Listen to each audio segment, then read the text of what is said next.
নমস্কার, জয় শ্রীকৃষ্ণ, জয় কালী। আমি অ্যাস্ট্রোলজার পরিমল। প্রতিদিনের ন্যায় আজকেও আমি একটি ভিডিও এনেছি।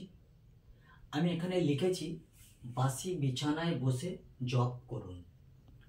দেখুন, আমাদের ঘুম থেকে ওঠার পর বিছানা থেকে যখন আমরা নামবো তার আগে কিন্তু আমরা পটপট করে নিজের হাতটা দুই হাতটি দেখে নেব, তাতে লাইট জ্বলুক আর না জ্বলুক ওই অন্ধকারের মধ্যেই।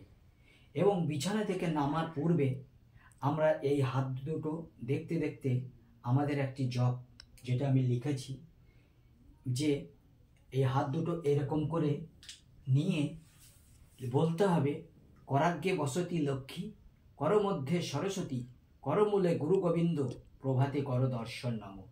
তারপরে আপনি হে পৃথিবী তোমায় প্রণাম, হে গোবিন্দ বা হে শ্রীকৃষ্ণ তোমায় প্রণাম, হে গুরুদেব তোমায় প্রণাম, হে সূর্যদেব তোমায় প্রণাম। এইভাবে প্রণাম করে স্মরণ করে ওনাদেরকে স্মরণ করে পুরুষরা ডান পা আর মহিলারা বাঁ পা বিছানা থেকে নামার পূর্বে মাটিতে ফেলে কিন্তু আমাদের এবারে যা ক্রিয়াকর্ম করা দরকার আমরা করতে যাব। আমরা যদি এই জপ পাঠগুলো নিত্য দিন করতে থাকি তাহলে আমাদের এই যে হাতে ছোট ছোট আমাদের এই যে রেখা রয়েছে, যেগুলো রাহু রেখা অনেক ভালো রেখাকে কেটে দেয়, তা কিন্তু সেগুলো কিন্তু আর কাজ করবে না।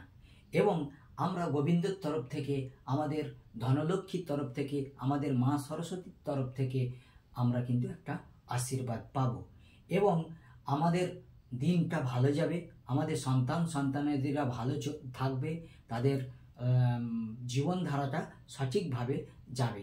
যাই হোক, আপনারা করুন। আমি এই জপটা দিলাম, এটা এই জপের মধ্যে আপনারা চিন্তাধারা নেবেন, যে দেখবেন নিজেই বুঝতে পারবেন যে এই জপের মধ্যে কিছু রয়েছে।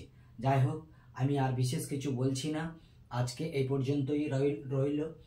আমার একটা ইউটিউব চ্যানেল রয়েছে, সেখানে পরিমল বলে সার্চ করবেন, আমাকে দেখতে পাবেন, আমার প্রোগ্রাম দেখতে পাবেন। এবং ফেসবুকে জ্যোতিষ জ্ঞান বলেও একটা ভিউ চ্যানেল করা আছে, সেখানে গিয়েও আপনারা দেখতে পারেন। আমার প্রোগ্রাম দেখুন, আমাকে লাইক করুন, আমার প্রোগ্রামকে শেয়ার করুন এবং সাবস্ক্রাইব করে রাখুন, তাকে নতুন নতুন ভিডিও যেগুলো ছাড়বো আপনার কাছে যেন পৌঁছে যায়। যাই হোক, আমি আর বিশেষ কিছু বলছি না, আমাকে আশীর্বাদ দেবেন, ভালো থাকবেন। আর সর্বোপরি শেষ কথা আমার যেটা বলার আছে সেটা হলো, আপনি আপনার হৃদয় মন্দির থেকে আমাকে একটি লাইক দিন। যাই হোক, নমস্কার, ভালো থাকবেন।